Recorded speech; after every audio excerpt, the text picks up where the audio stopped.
বাংলাদেশে এবং বাংলাদেশের বাইরে পৃথিবীর বিভিন্ন প্রান্তে যেখান থেকে চ্যানেল আই দিয়েছেন আপনাদের সকলকে সাদর আমন্ত্রণ তৃতীয় মাত্রা দেখবার জন্য। বাংলাদেশ জুড়ে একটা নির্বাচনী আবহাওয়া, বেশ কয়েকটি সিটি কর্পোরেশনের নির্বাচন অনুষ্ঠিত হয়ে গেল এবং সেখানে ফলাফল যা তাতে বিশেষ করে যাদের আপত্তি নির্বাচনকে ঘিরে, নির্বাচনী বিধি ব্যবস্থাকে ঘিরে তাদের জয় জয়কার, ফলে এক ধরনের নির্বাচনী আবহের মধ্যে প্রবেশ করছে বলে অনেকেরই ধারণা বাংলাদেশ। কিন্তু মূল যে নির্বাচন, জাতীয় সংসদের নির্বাচন, দশম জাতীয় সংসদের নির্বাচন, সেটি কোন পদ্ধতিতে হবে সেটি নিয়ে বিতর্ক এখনও আছে এবং এই বিতর্কের আদৌ নিষ্পত্তি হবে কিনা, হলে কিভাবে হবে সেটি এখনও অনেকের কাছে অজানা বা বোধের বাইরে। এবং সব মিলিয়ে গণতন্ত্র, যেটি আমরা প্রায়শই এই অনুষ্ঠানে আলোচনা করি, গণতন্ত্র, সুশাসন, সেই গণতন্ত্রের কোন জায়গায় দাঁড়িয়ে বাংলাদেশ? এখানে আমরা সুশাসন নিয়ে অনেক আলোচনা করি, সুশাসনের অভাবের কথা বলি, কিন্তু সুশাসনের অভাব বেশি নাকি অপশাসনের প্রভাবটা বেশি রাষ্ট্র পরিচালনায়, এগুলো নিয়ে আলোচনা অনেক করেছি আমরা। আজকেও এই আলোচনাটি আমরা করব।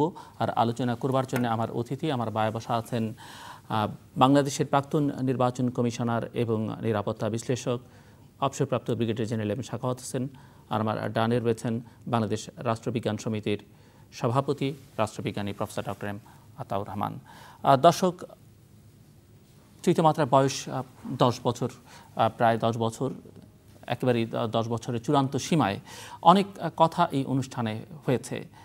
আমরা হয়তো অনেক সময় বুঝি যে এই কথাগুলোর ইতিবাচক কিছু প্রভাব রয়েছে, কোথাও কোথাও হয়তো নেতিবাচক কিছু প্রভাবও থাকতে পারে, কিন্তু কি ফল দিচ্ছে বা যারা আপনারা অনুষ্ঠানটি দেখছেন তারা আসলে এই বক্তব্যগুলো কিভাবে নিচ্ছেন সেটি বোঝার একটি নতুন ব্যবস্থা আমরা চালু করেছি ইতিমধ্যেই গত মাসের শেষ দিক থেকে। এবং আমাদের এই অতিথিদের বক্তব্য আপনাদের কাছে গ্রহণযোগ্য হচ্ছে কি না, বা কারো বক্তব্যই আপনাদের কাছে গ্রহণযোগ্য না হলে সেটিও আপনারা আপনাদেরকে জানাতে পারেন। এবং জানাবার জন্য এটি ভোটিং সিস্টেম এর ব্যবস্থা করা হয়েছে, ভোট করতে পারেন আপনারা। অবসরপ্রাপ্ত ব্রিগেডিয়ার জেনারেল এম সাখাওয়াত হোসেনের বক্তব্য যদি আজকের এই আলোচনা অধিকতর গ্রহণযোগ্য আপনার কাছে হয়ে থাকে, তাহলে আপনি আপনার সেলফোনের SMS অপশানে যাবেন এবং গিয়ে TM লিখবেন, তারপরে স্পেস দিবেন, টাইপ করবেন A। আর প্রফেসর ডক্টর এম আতাউর রহমানের বক্তব্য যদি অধিকতর গ্রহণযোগ্য হয়ে থাকে, তাহলে ওই মোবাইলের SMS অপশানে গিয়ে TM লিখে স্পেস দিয়ে B টাইপ করবেন। এবং দুজনের কারো বক্তব্য যদি আপনাদের কাছে গ্রহণযোগ্য না হয় সেটি আমাদেরকে জানাতে পারেন। মোবাইলের SMS অপশানে গিয়ে TM লিখে স্পেস দিয়ে C টাইপ করবেন এবং পাঠিয়ে দেবেন 16258 নাম্বারে, আপনার মোবাইল ফোন থেকে, যে কোনো সেলফোন থেকে 16258 নাম্বারে। এবং আপনাদের যে মতামতের প্রতিফলন বা ফলাফল সেটি পর্দায় দেখতে পারবেন আপনারা এই অনুষ্ঠান চলাকালে। অর্থাৎ এখন যারা অনুষ্ঠান দেখছেন তারা দেখতে পারবেন চ্যানেলের পর্দায় এখন থেকে, এবং সকালে যখন এটি পুনঃপ্রচারিত হবে তখনও দেখতে পারবেন। আর ভোট করতে পারবেন এই মুহূর্ত থেকে, আজ সকালে বাংলাদেশ সময় যখন অনুষ্ঠানটি পুনঃপ্রচারিত হবে শেষ হবার খানিকটা আগ মুহূর্ত পর্যন্ত, অর্থাৎ সকাল 10:55 পর্যন্ত। Brigadier general M Sakhawat Hossain, আপনাকে দিয়ে শুরু করি। দুজনকে স্বাগত। অনেকগুলো নির্বাচন হয়ে গেল, সিটি কর্পোরেশন নির্বাচন, পৌরসভা নির্বাচন, এবং গত 4 বছর 4.5 বছর ধরে অনেক নির্বাচন হয়েছে, প্রায় 5,500-এর বেশি নির্বাচন হয়েছে। কিন্তু নির্বাচনকে ঘিরে যে বিতর্ক বাংলাদেশের, সেই বিতর্ক কিন্তু শেষ হচ্ছে না। অর্থাৎ কোন পদ্ধতিতে নির্বাচন হবে, বিশেষ করে ক্ষমতা হস্তান্তরের প্রক্রিয়াটা কী হবে। আপনি কি মনে করেন কিনা, বিশেষ করে সর্বশেষ যে 5টি সিটি কর্পোরেশনের নির্বাচন হলো, এবং এই 5টি সিটি কর্পোরেশনে আসলে অনেকগুলো সংসদীয় আসন রয়েছে, এবং তাতে করে বিরোধী দলের জন্য খানিকটা স্বস্তিকর ফলাফল হলো, সামনের নির্বাচনকে ঘিরে যে বিতর্ক, সেই বিতর্কের নিষ্পত্তিতে এগুলো কোনো প্রভাব আসলে ফেলছে কিনা বা ফেলতে পারবে কিনা? জিল্লু, আপনাকে অনেক ধন্যবাদ। আমি বেশ কিছুদিন দেশের বাইরে ছিলাম, আজকে সকালে পৌঁছেছি। তারপরেও বাইরে থেকেও এই যে লাস্ট যে নির্বাচনটা হলো গাজীপুরের, এটা ফলো করার চেষ্টা করেছি। যারা দেশে বিদেশে দেখছেন এই তৃতীয় মাত্রা, তাদের সবাইকে শুভেচ্ছা জানাচ্ছি। তবে শুরু করার আগে আমি আমাদের একজন অত্যন্ত ঘনিষ্ঠ ব্যক্তি, এবং আপনার তৃতীয় মাত্রায় বহুবার এসেছেন, অত্যন্ত বলিষ্ঠ এবং সুস্পষ্ট কথাবার্তা বলতেন ডক্টর এম জহিরের মৃত্যুতে আমি খুবই দুঃখ পেলাম, কারণ উনি অত্যন্ত সরল মনের এবং একজন অত্যন্ত বলিষ্ঠ কণ্ঠ ছিল বাংলাদেশে। এবং ওনার এই আমার কাছে হঠাৎই মনে হলো মৃত্যুতে আমি অত্যন্ত শকড। আপনি সম্ভবত এই অনুষ্ঠান ওনার সঙ্গে করেছেন, আমার মনে আছে বেশ কয়েকবার, এবং প্রথম একটা খুব হিটেড ছিল, আপনার মনে আছে কিনা, 2007 সালে যেদিন এমার্জেন্সিটা হয় সেদিন কিন্তু আমরা উনি ছিলেন সাথে। তো ওনার শোকসন্তপ্ত পরিবারের প্রতি আমার গভীর শ্রদ্ধা রইল। তিরোধানে এটা কিন্তু বাংলাদেশের এই ক্রান্তিকাল মুহূর্তে এটা কিন্তু বড় লস, আমি মনে করি। তো আপনার প্রশ্নের যে উত্তরটা আমি দেবো, আমি উত্তরটা খুব সিধা সাদা দিতে চাই। আপনি তো আমার পরীক্ষা রাখছেন, তো এই পরীক্ষা উত্তীর্ণ হবে কিনা, উত্তীর্ণ হবে কিনা জানি না। 5টি নির্বাচন নয়, আপনি যদি এই সরকারের বা বর্তমান সরকারের অবস্থানকালের নির্বাচনগুলো, যদি বিশেষ করে সিটি কর্পোরেশন নির্বাচনগুলো যদি দেখেন, 2 বছর পরেই কিন্তু প্রথম নির্বাচন হলো চিটাগং। সেখানেও কিন্তু প্রথমবারের মতো সিটিং গভর্নমেন্টের যে বা এত, এই জন্য বলবো যে এত জনমত নিয়ে সরকার এসছে, এত জনমত নিয়ে অতীতে কিন্তু কোনো সরকারই, কোনো দলেরই কোনো সরকার গঠিত হয়নি। 2 বছরের মাথায় আমরা যেটা দেখলাম, যে চিটাগংয়ে তাদের সাপোর্টেড যে প্রার্থী ছিলেন উনি জিতলেন না, এবং এই ধারাবাহিকতা কিন্তু বজায় থাকলো। একমাত্র যতগুলো 2010 সাল থেকে এ পর্যন্ত সিটি কর্পোরেশন, যেগুলো আমরা মনে করি যে অন্তত সিটি কর্পোরেশন বলে সেখানে যারা ভোটার আছেন তারা অত্যন্ত বেশি সচেতন অন্যান্য জায়গার থেকে, আমরা ধরে নেই সেরকম, সেই সিটি কর্পোরেশনের একটি মাত্র, সেখানেও কিন্তু একজন বিদ্রোহী প্রার্থী হলেন রংপুরে, তাছাড়া কিন্তু গভর্নমেন্ট ভালো করেনি।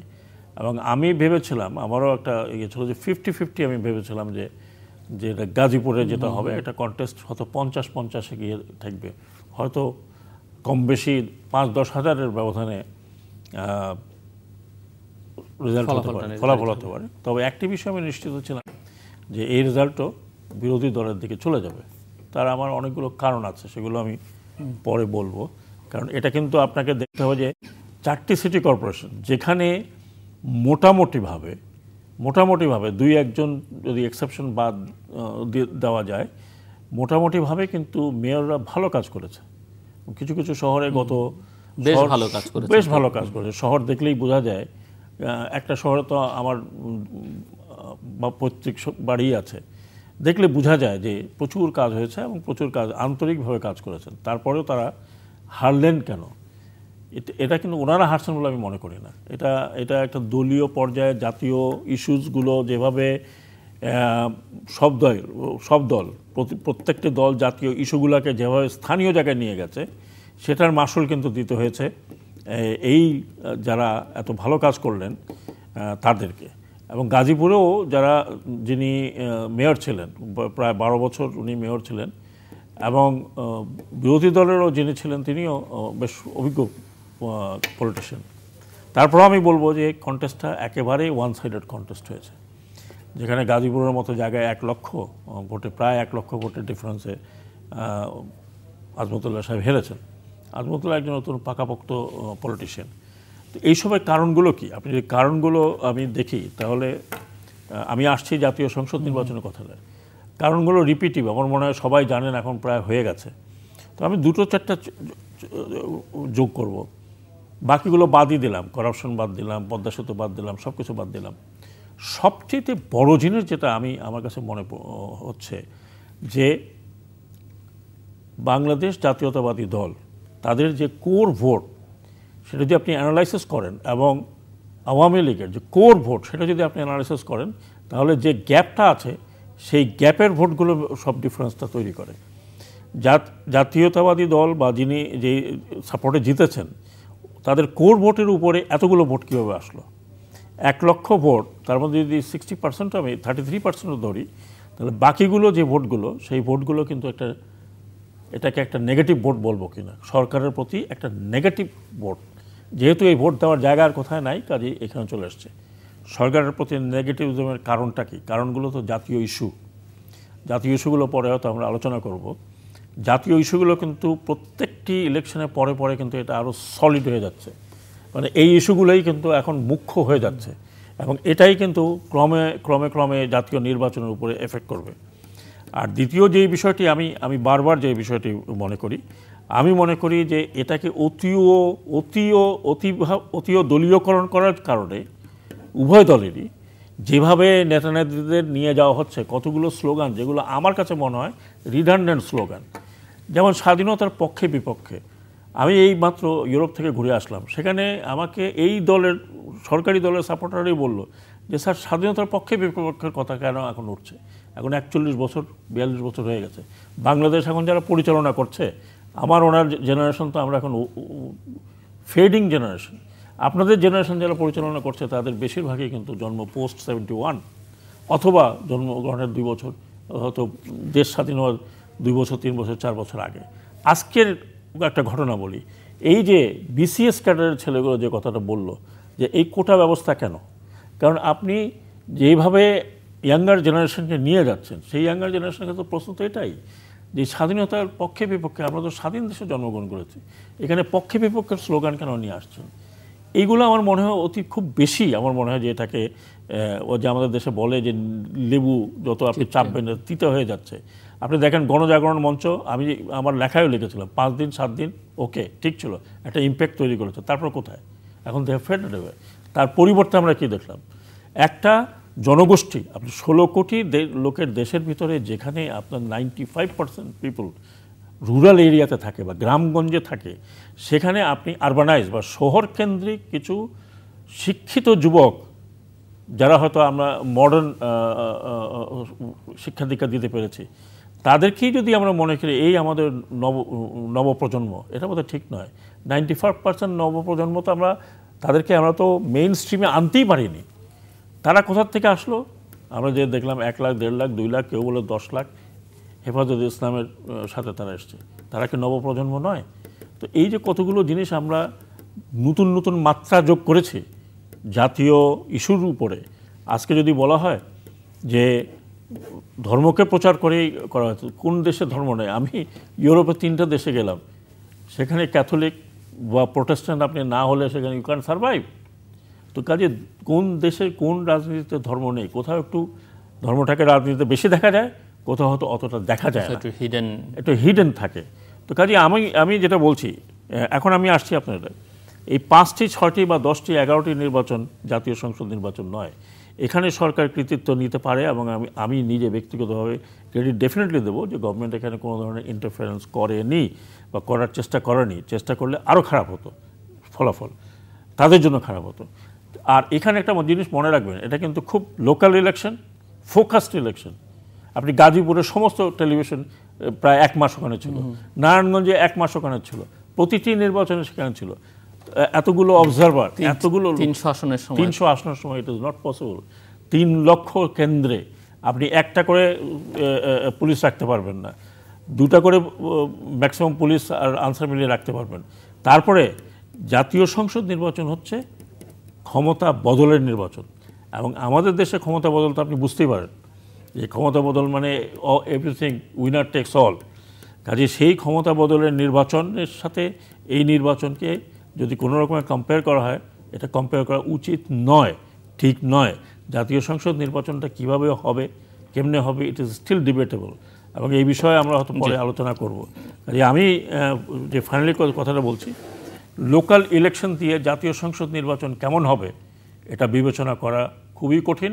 আমি উইথ লট অফ অথরিটি আমি কথাটা বলছি, কারণ আমি ছিলাম 5 বছর এবং সব ধরনের নির্বাচনের অভিজ্ঞতা অন্তত আমার অল্প স্বল্প হয়েছে। একটু ধারণা আপনাদের দুজনকে দিয়ে রাখি যে পবিত্র রমজান মাস উপলক্ষে আমাদের অনুষ্ঠানের পরিধিটা কিছুটা সীমিত হয়ে এসেছে, যেহেতু বেশ কিছু ধর্মীয় অনুষ্ঠান প্রচার করতে হয়। প্রফেসর আতাউর রহমান। প্রথমে আমি দর্শকদের আজকে মাহে রমজান এর শুভেচ্ছা, এবং আজকে এই রমজান হচ্ছে আমাদের স্যাক্রিফাইস, আমাদেরকে ত্যাগ এবং তিতিক্ষার মাস। সুতরাং এখানে আমরা চাই না যে তিক্ততার সৃষ্টির মাধ্যমে এই আমাদের যে বর্তমান সমাজ, সেটার থেকে আমাদের এই রমজান থেকে আমরা যদি শিক্ষা লাভ করি এবং পরবর্তী রমজান পরবর্তীকালে সেই ধারা যদি অব্যাহত রাখি, অনেক কিছু সমাধান হতে পারে। এখন আমি যে কথাটা আপনাকে বলবো, আপনি যেটা প্রথমেই শুরু করেছেন যে স্থানীয় নেতৃত্ব, স্থানীয় নির্বাচন, এখানে স্থানীয় নেতৃত্বের বিকাশই মূল লক্ষ্য। এখানে স্থানীয় প্রশাসন, স্থানীয় সমস্যা কিভাবে রিজলভ হবে ওটাই উচিত ছিল।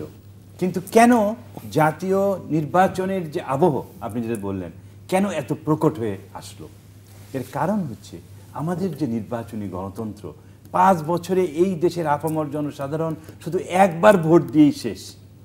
তাদের উপরে যে এই দুঃশাসন গত 4.5 বছর 5 বছর অবধি চলে, আমি একটা রিজিম বলছি না, একের পর এক এবং এই রিজিম তো যেভাবে অপশাসনের প্রক্রিয়া ধারাবাহিকভাবে জনগণের রাইটস, জনগণের অধিকারকে বঞ্চিত করলো, সেগুলোর কিন্তু গণরায়কে, গণগণকে, ভাষাকে বা ভয়েস, এটা প্রকাশের কোনো জায়গা নেই। সুতরাং তারা দেখলো যে এই সরকারকে না বলার যে একটা সুযোগ এসেছে, এবং সেগুলো হচ্ছে এই যে সিটি কর্পোরেশন ইলেকশনগুলো। সুতরাং এটা বর্তমান বাংলাদেশের রাজনীতিতে আমি বলবো এই প্রথমবারের মতো জনগণ একটা ভার্ডিক্ট বা একটা রায় দিল যে সব কিছুই দি অ্যারোগেন্স অফ পাওয়ার, আমরা যেটা বলি যে ক্ষমতার দাম্ভিকতা এবং নিয়ন্ত্রণহীন ক্ষমতা, যেটা আমরা বলি যে ক্ষমতা ছাড়া রাজনীতি হবে না এবং ক্ষমতাকেও ইউজও করতে হবে, কিন্তু নিয়ন্ত্রণহীন ক্ষমতা, power without brake is a disaster. এই ডিজাস্টারটাই কিন্তু আজকে এই যে বর্তমান সরকার, আওয়ামী লীগের সরকার, সেটাকে প্রমাণ করলো এই রাজনীতি। এবং মানুষও অসহনীয় একটা পর্যায়ে চলে গেছিল। সুতরাং কিছুটা ভেন্টিলেশন, কিছুটা মানুষের প্রকাশ হলো, তাতে কিন্তু একটু শান্ত, আমি মনে করি রাজনীতি কিছুটা শান্ত হয়েছে। সুতরাং এটা একটা দিক। আরেকটা দিক আপনি যেটা বললেন যে নির্বাচনী গণতন্ত্র, আগামী দিনের জাতীয় নির্বাচনে এর কি ফল হবে। অবশ্যই তার আগে তো প্রশ্নটা হচ্ছে যে নির্বাচনটা হচ্ছে কি না।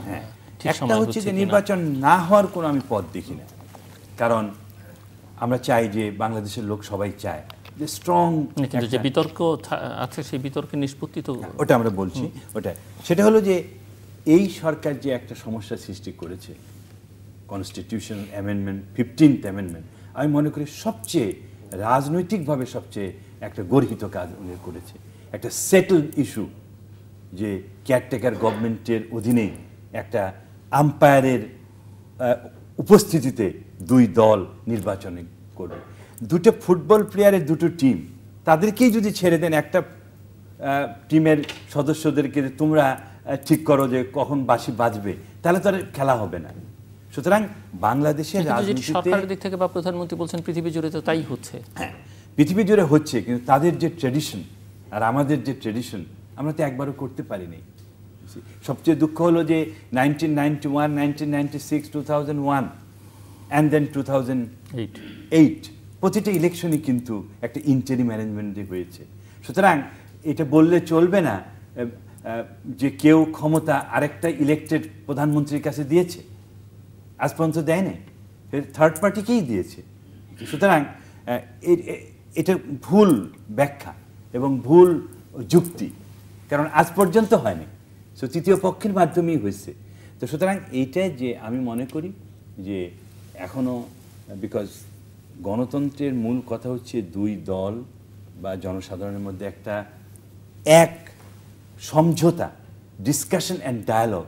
সুতরাং আমি মনে করি আজকে এই প্রধানমন্ত্রী উচিত, এবং আমি তাকে সাহসী পদক্ষেপ নেওয়া যে ঠিক আছে, যেহেতু আমরা গণতান্ত্রিক ধারাবাহিকতায় বজায় রাখতে চাই বাংলাদেশে, সুতরাং আমরা ওনার উচিত বিরোধী দলকে এককভাবে ইনভাইটেশন বা নিমন্ত্রণ করে এই বিষয়ে শুরু হয়। কিন্তু প্রফেসর রহমান, একজন রাষ্ট্রবিজ্ঞান হিসেবে আপনি আমাকে বলবেন কি যে ধরা গেল একটা সমঝোতায় উপনীত হলো বা প্রধানমন্ত্রী সাহস দেখালেন বা উদার হয়ে গেলেন, ইনভাইট করলেন, সমঝোতাও হলো, একটি নির্বাচনও হলো, একদিনের রাজারা একটি ভোটও দিল এবং তাতে কেউ না কেউ ক্ষমতায় আসলো, তাতে করে কি এই যে ক্ষমতা হস্তান্তরের প্রক্রিয়া নিয়ে আমরা যদি ট্রেন্ডটা দেখি, সেই বিতর্কের কোনো নিষ্পত্তি ভবিষ্যতে হবে কিনা, বা এই যে সুশাসন অপশাসন যেগুলো বলছেন আপনারা, গণতন্ত্র, সেগুলো একটা নিশ্চিত একটা প্রক্রিয়ার মধ্যে এন্টার করানো যাবে কিনা?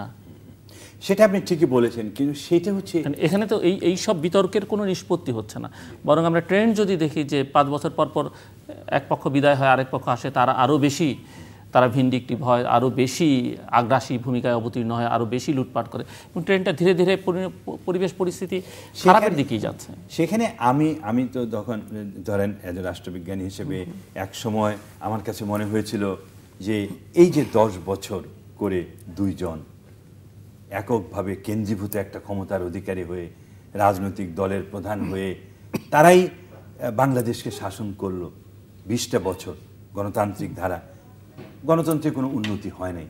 So we have to continue to reinvent democracy, আমি যেটা বলি। কিন্তু তা সত্ত্বেও আমি বলবো অল্টারনেটিভ তো নাই। এর যদি অল্টারনেটিভ আমি স্বচ্ছভাবে দেখতে পাই তাহলে তার গণতন্ত্র বলা যাবে না। সো যে কোনো রিজিম, আজকে যদি আমরা মিডল ইস্টের দিকেও তাকাই, অল্টারনেটিভ কি? দুটো যদি আপনারা যদি সমঝোতার পথ না নেন, তাহলে তৃতীয় পক্ষ, তৃতীয় শক্তি আসবে। তৃতীয় শক্তি মানেই হচ্ছে যে একটা মিলিটারি অর মিলিটারি ব্যাকড পাওয়ার। এর কোনো অল্টারনেটিভ নাই।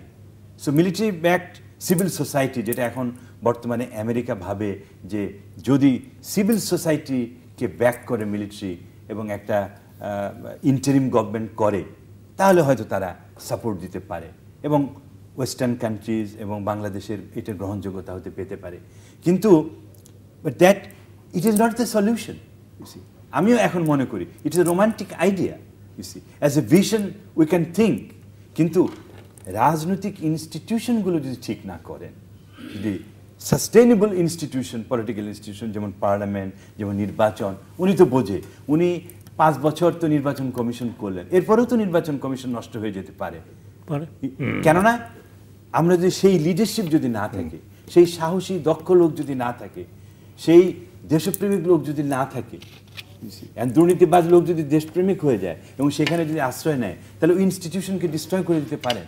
সেখানে আমি এই জন্য বলি, শুধু ইনস্টিটিউশন গড়ার মূলে যে মানুষ, তার কালচার, তার প্র্যাকটিস, এগুলোকে যদি আপনি না করেন, এই জন্যই গণতন্ত্র একটা পারফেকশনে আমরা চাই। বিকজ বাঙালি আমরা অনেক ড্রিম দেখি, কিন্তু বাস্তবতা এত কঠিন যে আলটিমেটলি, তো সুতরাং আলটিমেটলি ওটা সম্ভব হয় না। আমি এই জন্য অনেক সময় বলি, আপনার কাছেও বলেছি যে it's an ill faded nation বাঙালি, আমরা জাতি হিসাবে। কারণ আমরা যখনই অগ্রসর হতে যাচ্ছি হঠাৎ করে একটা হোঁচট লেগে পড়ে যাই, আবার যাত্রা অব্যাহত থাকে কিন্তু অনেক সময় পেরিয়ে যায়। সুতরাং আমি মনে করি যে এর পরেও নানা সীমাবদ্ধতা থাকা সত্ত্বেও বাংলাদেশের রাজনৈতিক দলের যে অবস্থা এবং তাদের যে support base in the people, এটা তো দেখছেন, তাতে আমার মনে হয় তারা নিজেরা যদি সমস্যার সমাধান না করে, একটা টেম্পোরারি তারা ক্ষমতাচ্যুত হবে, কিন্তু আবার তাদেরকেই আনতে হবে। তারা যদি চেঞ্জ না হয়, গতবার তো অনেক কথা বললাম, কিন্তু এই বাংলাদেশ আওয়ামী লীগ ক্ষমতায় আসার পরে আবার কোনো কিছুই তো চেঞ্জ করেনি। আবার সেই পুরানো স্বভাব তো আর যায়নি, আবার সেই এক্সপিরিয়েন্সি, অ্যারোগেন্স অফ পাওয়ার, দুর্নীতি, কনস্টিটিউশনাল চেঞ্জ, সব কিছুই অ্যারবিট্রারিভাবে করার চেষ্টা করছে। সুতরাং কোনো কনসলিডেশন, আপনি দেখেন, আমরা তো শুধু বলি যে 70 অনুচ্ছেদটাকে অনেক চেষ্টা করলাম। উনি তো আমাকে একটু আগে বললেন যে ব্রিটিশ পার্লামেন্টে যে বক্তৃতা শুনে আসছেন, যে কিভাবে সরকারি দলকে তুলোধুনো করছে।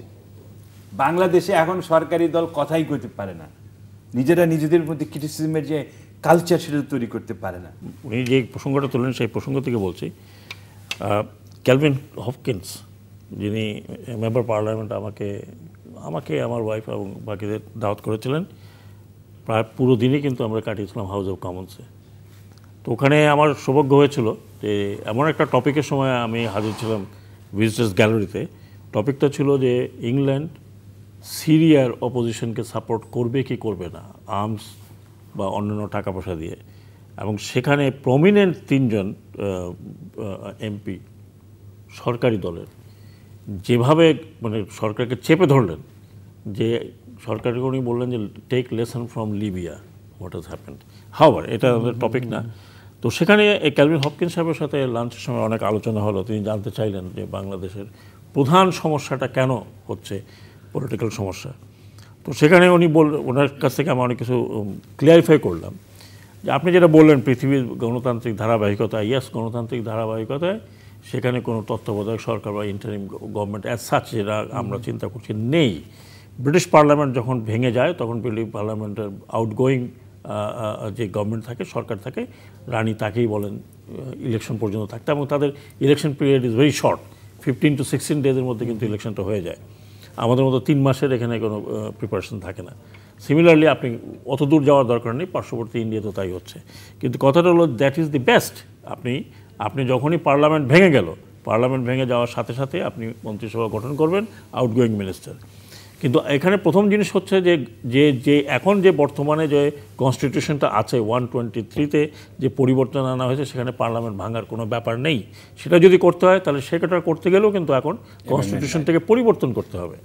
প্রধানমন্ত্রী পার্লামেন্ট ভাঙবার কোনো ক্ষমতা এখনকার কনস্টিটিউশনে নেই, কোথাও নেই, এমনকি রাষ্ট্রপতিও করতে পারেন না।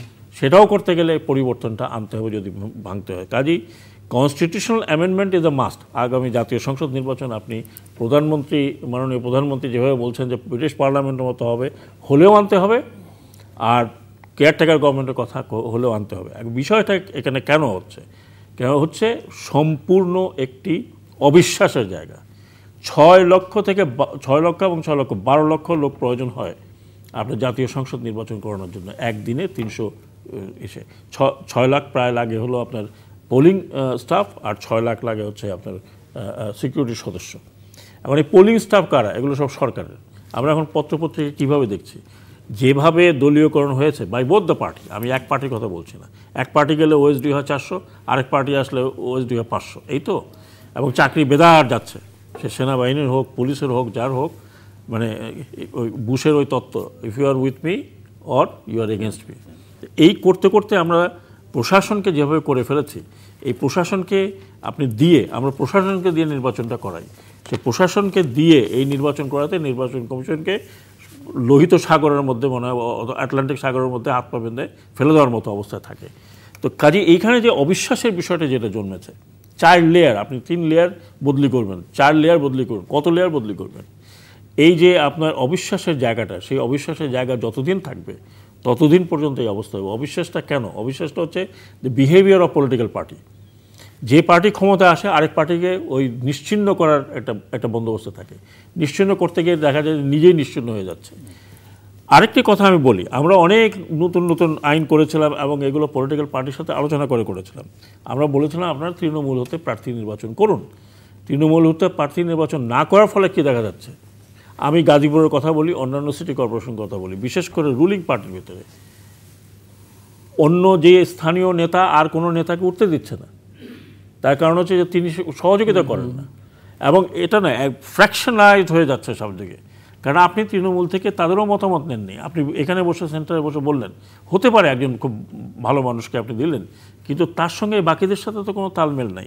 এইসব কারণে কিন্তু জাতীয় সংসদ নির্বাচন আমরা দেখি এমন এমন লোককে মনোনয়ন দেওয়া হয় যাদের মানুষ চেহারাই দেখতে চায় না, কিন্তু তারা মনোনয়ন পেয়ে যাচ্ছে এই তৃণমূল না হওয়ার কারণে। কাজে তৃণমূল থেকে সিলেকশনটা, যেটা ইভেন ব্রিটেনে নির্বাচনের 1 বছর 2 বছর আগে থেকে কিন্তু গ্রাসরুট লেভেলে নির্বাচিত হয়ে আসে একজন পার্লামেন্টারি সিস্টেমে। আমি আমেরিকান সিস্টেমটা ডিফারেন্ট, ওই কথা আমিও বলছি না। এখন গণতান্ত্রিক ধারাবাহিকতার কথা আপনি যেটা বললেন, গণতান্ত্রিক ধারাবাহিকতা কি এক party replace by another party? না, পার্টির ভিতরে একটা গণতন্ত্রের বিষয়টা থাকতে হবে। যেখানে Margaret Thatcher being prime minister, তিনি ফ্রান্সের সফরে গিয়ে শুনলেন যে তিনি পার্টি চিফ আর নেই, তাকে পার্টি বরখাস্ত করে দিয়েছে, and she had to leave the prime ministership. এখন কথাটা হলো যে আমাদের দেশে কি এটা সম্ভব? কেন হচ্ছে না? যে কারণে আপনি খালি বিদ্রোহী দেখেন, অমুক স্থানীয় নেতা এর সাথে সহযোগিতা করে নাই, অমুক স্থানীয় নেতা অমুক জায়গায় সহযোগিতা করে নাই।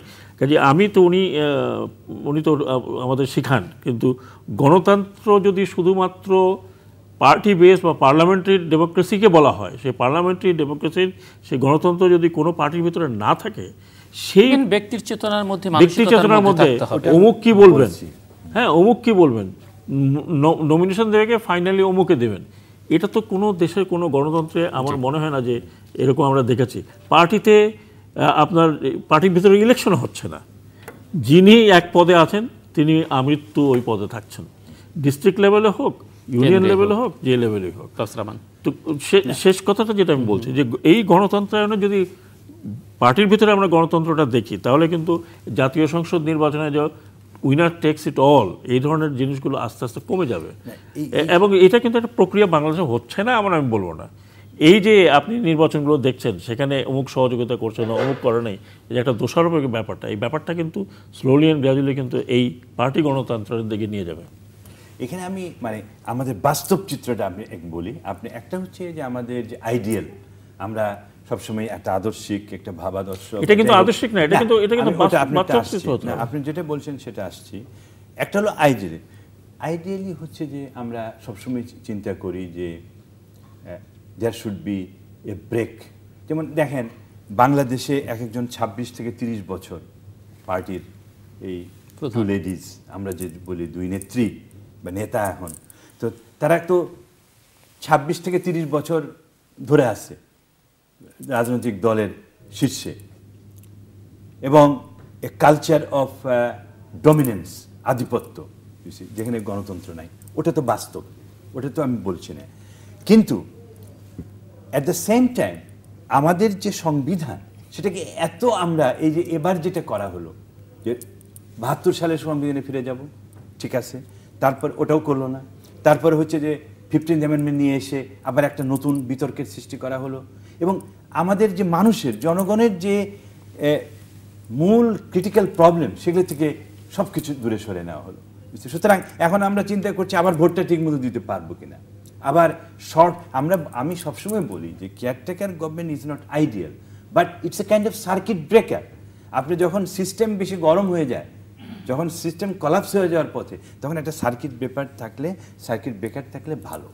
সুতরাং এই পরিপ্রেক্ষিতে আগামী দিনের ট্র্যাজেক্টরি কি হতে পারে সেটাই তো আপনি বলতে চাচ্ছেন, যে নির্বাচন হবে কি না বা কি হবে। সেটার প্রথম আমি যেটা বলবো, আইডিয়ালি যে শেখ হাসিনা, অনেকেই তার দলের মনে করে গণতন্ত্রের মানস কন্যা, সুতরাং এবার তার টেস্টের সময় আসছে যে সত্যিকারভাবে উনি গণতান্ত্রিক ধারাকে অব্যাহত রাখতে চায় কিনা, এবং গণতন্ত্র মানে শুধু উনার দলের তন্ত্র না, তাহলে অ্যাটলিস্ট 2 পার্টি শুড কম্পিট। সুতরাং তাকে অন্য পার্টিগুলো, মেজর পার্টিগুলো কম্পিট করতে হবে। এটা ইউএনের ধারণা, এটা বিশ্বব্যাপী ধারণা। সুতরাং উনি যদি 2-1টা দল নিয়ে এসে কোনো মতো বলে যে আমি গণতন্ত্র করছি, বিকজ ইলেকশন দিয়ে দিচ্ছি আমার আন্ডার, ওটা হবে না। সুতরাং মেজর পার্টিজ মাস্ট পার্টিসিপেট।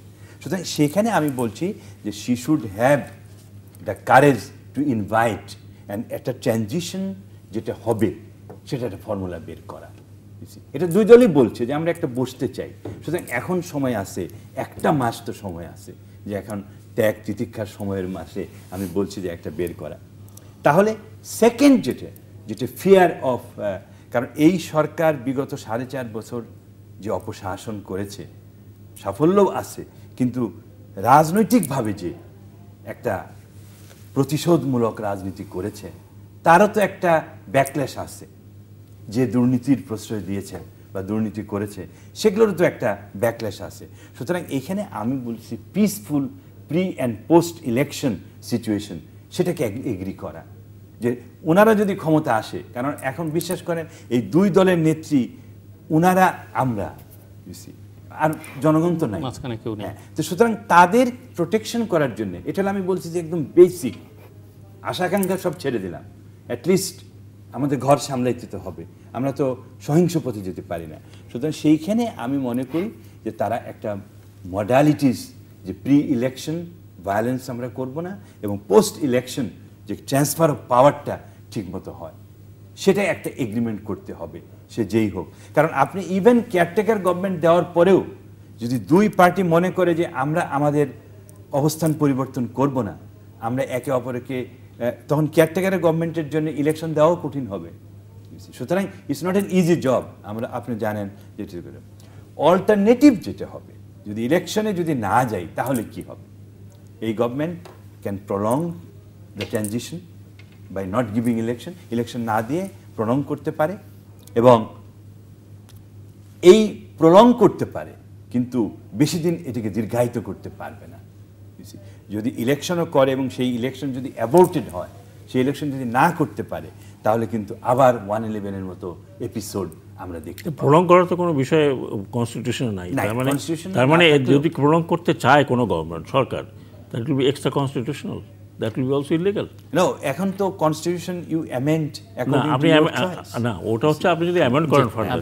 তো সুতরাং এইখানে আমি একটা বলবো যে প্রলং করার পথ কি হবে সেটা আপনি বুঝতেই পারবেন, ইলেকশন যদি না হয় কোনো কারণে।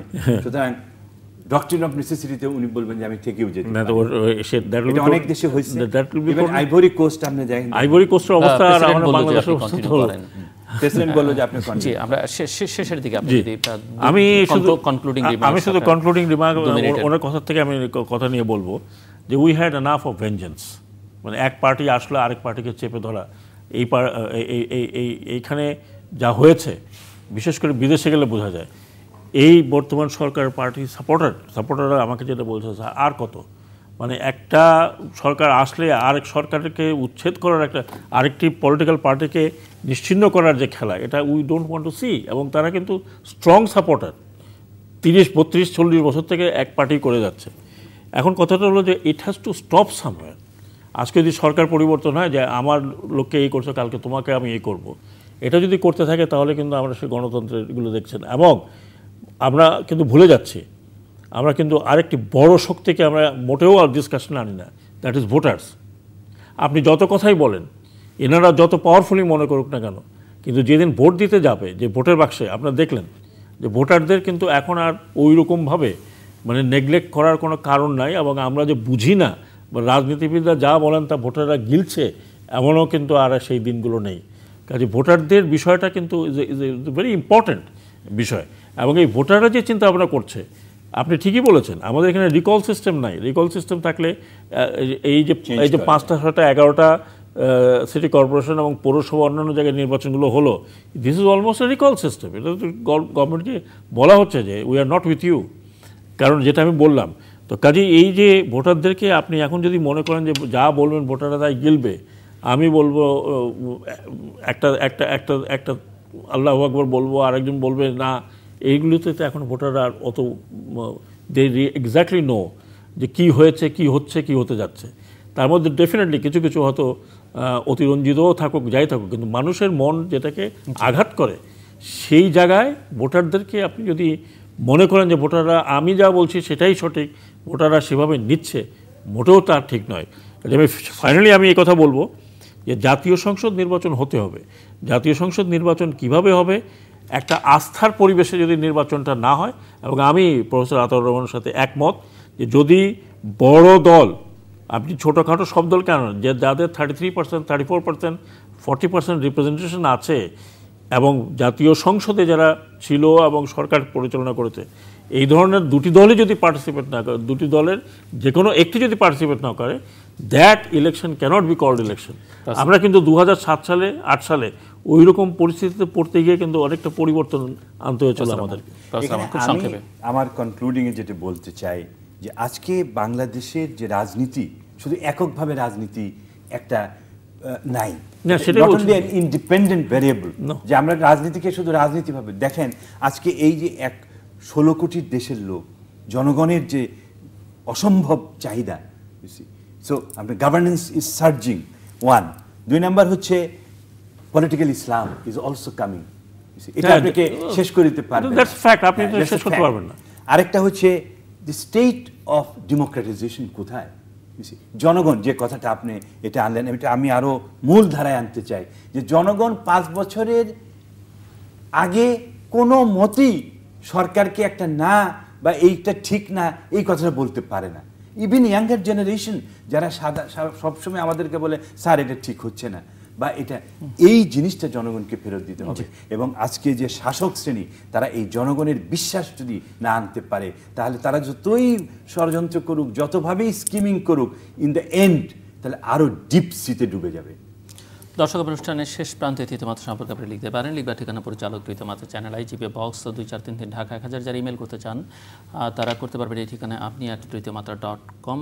16258 SMS করতে পারেন এবং SMS করবার সময় TM লিখে স্পেস দিয়ে আপনার মতামত রাখবেন। আর আপনার এর বাইরেও ইন্টারনেটে তৃতীয়মাত্রার সঙ্গে যুক্ত থাকতে, তৃতীয়মাত্রার সঙ্গে জানতেও মতামত রাখতে ব্রাউজ করতে পারেন tritiyomatra.com, facebook.com/তৃতীয়মাত্রা, twitter.com/তৃতীয়ম এবং youtube.com/তৃতীয়মাত্রা। আর আপনাদের মতামতই আমাদের অনুষ্ঠান তৃতীয়মাত্রা আপনি দেখতে পাবেন প্রতি বৃহস্পতিবার এবং শুক্রবার বাংলাদেশ সময় রাত 2টায়, বুধবার দুপুর 11:30 এবং শুক্রবার দুপুর 1:05।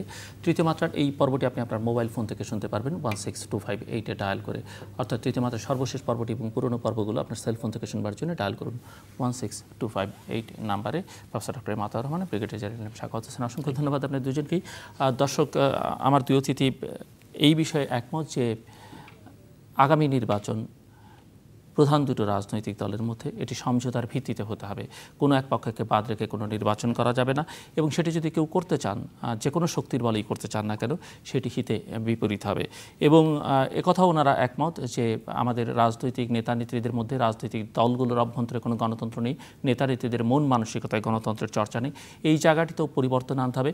নেতা নেত্রীরা এখন পর্যন্ত জনগণের আকাঙ্ক্ষা বুঝতে সক্ষম নয়। বেশ কিছু সাম্প্রতিক উদাহরণ এবং স্থানীয় সরকারগুলোর যে নির্বাচন, বিশেষ করে সিটি কর্পোরেশন নির্বাচনের ফলাফল থেকে ওনারা বলছেন।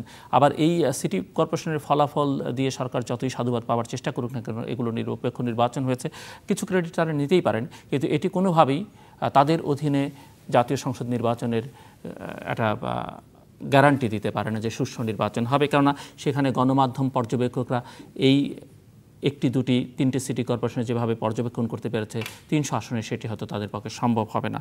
কাজেই এই জায়গাটিতে মনোযোগ দিতে হবে। এবং সেই সঙ্গে ওনারা একমত যে যদি রাজনৈতিক নেতৃত্ব সমঝোতায় উপনীত না হন, যদি জাতীয় সংসদ নির্বাচনের নির্ধারিত সময়ে না হয়, তাহলে যে পরিস্থিতিটা হবে সেটি গণতন্ত্রের জন্য, ইভেন রাজনৈতিক নেতা নেতৃত্বের জন্য সুখকর কিছু হবে না।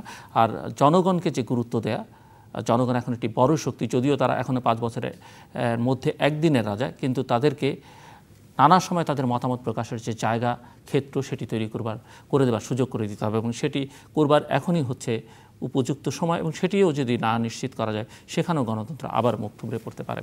দর্শক, আমাদের সঙ্গে থাকবার জন্য অসংখ্য ধন্যবাদ। আপনাদের সবার জন্য শুভকামনা।